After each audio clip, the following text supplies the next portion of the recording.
ನಮಸ್ಕಾರ. ಚುನಾವಣೆಗಳು ಬರುತ್ತೆ, ಚುನಾವಣೆಗಳು ಹೋಗುತ್ತೆ.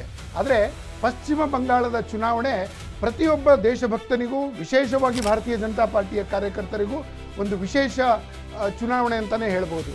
ದೇಶದಲ್ಲಿ ಆಗಬಾರದಂತಹ ಎಲ್ಲ ಕೆಲಸಗಳಿಗೂ ಮಮತಾ ದೀದಿ ತಾನೇ ಮುಂದೆ ನಿಂತ್ಕೊಂಡಿದ್ದರು. ಹೀಗಾಗಿ ದೇಶದ ಸುರಕ್ಷತೆಯ ದೃಷ್ಟಿಯಿಂದ ಈ ಚುನಾವಣೆ ಗೆಲ್ಲುವಂಥದ್ದು ಅತ್ಯಂತ ಪ್ರಮುಖವಾದಂಥದ್ದು. ಹಾಗಾದರೆ ಯಾವ ಕಾರಣಕ್ಕೋಸ್ಕರ ಅಂತ ಒಂದ್ಸಲಿ ನೋಡ್ತಾ ಹೋದರೆ, ಬಾಂಗ್ಲಾದೇಶಿಗಳು, ಅಕ್ರಮ ಬಾಂಗ್ಲಾದೇಶಿಗಳ ಪರವಾಗಿ ನಿಂತಿದ್ದು ಇದೇ ದೀದಿ. ಬಾಯಿಗೆ ಬಂದ ಹಾಗೆ ದೇಶದ ಪ್ರಧಾನಮಂತ್ರಿಗಳಿಗೂ ಮತ್ತು ಗೃಹ ಮಂತ್ರಿಗಳಿಗೂ ಬೈದಿದ್ದು ಇದೇ ಮುಖ್ಯಮಂತ್ರಿ ದೀದಿಯವರು. ಇನ್ನು ಹೋಮ್ ಮಿನಿಸ್ಟರ್ ಅವರ ಹೆಲಿಕಾಪ್ಟರನ್ನು, ಪ್ರಧಾನಮಂತ್ರಿಗಳ ಏರೋಪ್ಲೇನನ್ನು ಲ್ಯಾಂಡ್ ಆಗಲಿಕ್ಕೆ ನಾನು ಕೊಡೋದಿಲ್ಲ ಮತ್ತು ದೇಶದ ರಾಷ್ಟ್ರಪತಿಗಳಿಗೆ ಕೊಡಬೇಕಾದಂಥ ಪ್ರೋಟೋಕಾಲ್ನ ನಾನು ಕೊಡೋದಿಲ್ಲ ಅಂಥೇಳಿ ಮುಖ್ಯಮಂತ್ರಿಯಾಗಿ ದೇಶ ವಿರೋಧಿ ಮಾಡಿರುವಂಥದ್ದು ಇದೇ ದೀದಿ.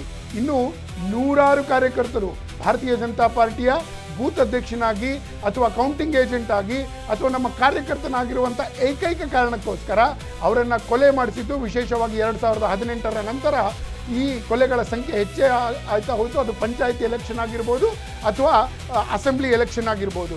ಇನ್ನು ಇಡೀ ದೇಶವನ್ನೇ ನಡುಗಿಸಿದಂತಹ ಕೋಲ್ಕತ್ತಾದ ರೇಪ್ ಕೇಸ್ನಲ್ಲಿ ರೇಪಿಸ್ಟ್ಗಳ ಪರವಾಗಿ ನಿಂತಿದ್ದು ಇದೇ ದೀದಿಯ ಸರ್ಕಾರ.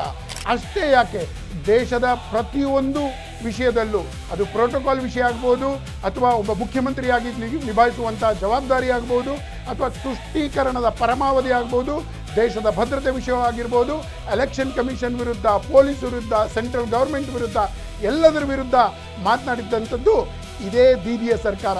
ಹೀಗಾಗಿ ದೇಶದ ಸುರಕ್ಷತೆಗೆ ದೀದಿಯ ಸೋಲುವಂಥದ್ದು ಅವಶ್ಯಕತೆ ಇತ್ತು. ಇವತ್ತು ತುಂಬ ದೊಡ್ಡದಾದಂಥ ಒಂದು ಸಂತೋಷದ ವಿಷಯ ಅಂದರೆ ಅದು ಸಕ್ಸಸ್ಫುಲಿ ಆಗಿದೆ. ಇನ್ನು ಕಾಂಗ್ರೆಸ್ಸು, ಬಹುಶಃ ಕಾಂಗ್ರೆಸ್ಸಿನ ಒಂದು ಹಣೆಬರಹ ಬೆಂಗಾಲಿನ ಜನಕ್ಕೆ ಗೊತ್ತಿದ್ದು, ಇವತ್ತು ಕಾಂಗ್ರೆಸ್ಸಿಗೆ ಸಿಕ್ಕಿದ್ದು ಕೇವಲ 0-0-0 ಅಷ್ಟೇ. Thank you Bengal, thank you.